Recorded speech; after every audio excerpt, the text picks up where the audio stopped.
I just wanted to chat to you about a resin that I've used. Every now and then I do reviews on different types of resins, and I wanted to chat to you about this particular resin that I used. It was actually early on in my journey, so I'm gonna be doing, show you my experiences with this particular resin.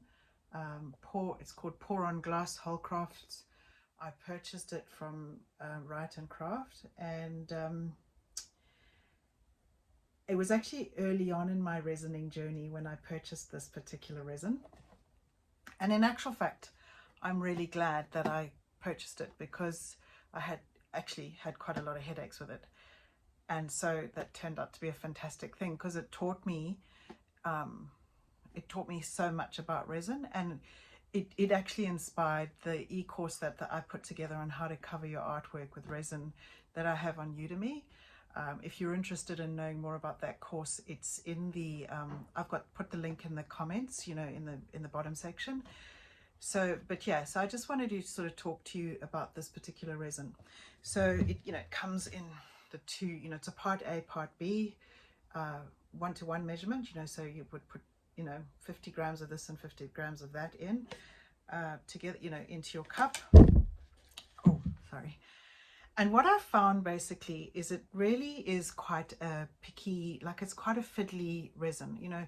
Having worked with quite a few different resins now, there is definitely a difference with certain resins. Some respond really well and some not as much. So, I recently resined this piece with it because I had a little bit of left. I thought, oh, well, let me try it again and see maybe if it was just my inexperience with resin.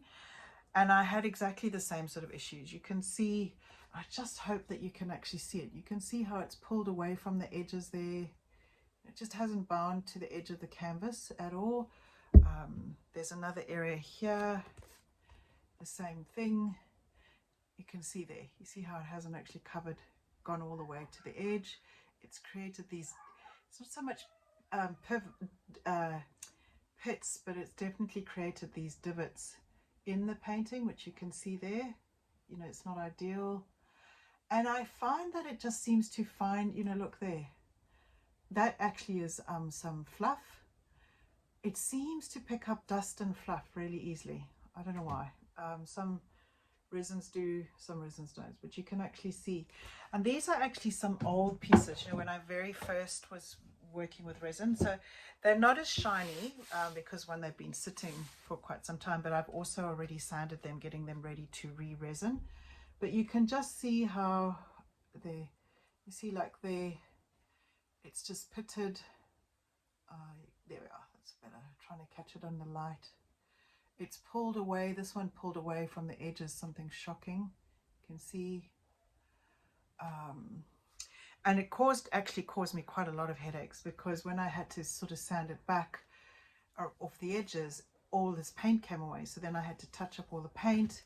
I then had to, worry about oily residue, and you can see like there's a lot of pitting and pit marks and stuff in this particular painting.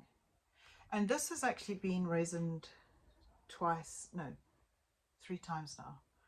So actually no, I lie, sorry, it's been twice. I resined it, got the problems, resined it again, and still came away with problems. So it's just, and this is why I recommend in my Udemy course that it's a really good idea. Don't just settle on one resin. It's a really great idea to try a few and work out the one that actually works for you.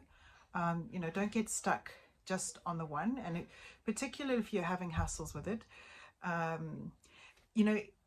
Again, having worked with this resin, it taught me so much. And I, even from the time when I first started working with it, I set my room up so totally differently to manage the dust now, the dust particles.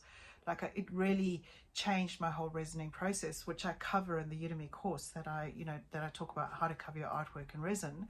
But I just think it's such a good example of showing you what, don't settle. If a resin's not working for you, don't settle. And even in the Udemy course, I cover other resins that you can actually look at. But like I say, and I do reviews every now and then, so just keep an eye on my YouTube channel or my Facebook and that sort of stuff. But don't settle if it's not working for you.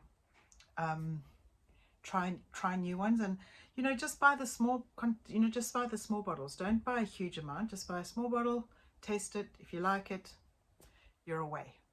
Okay, and like I say, the link to the Udemy course is actually below.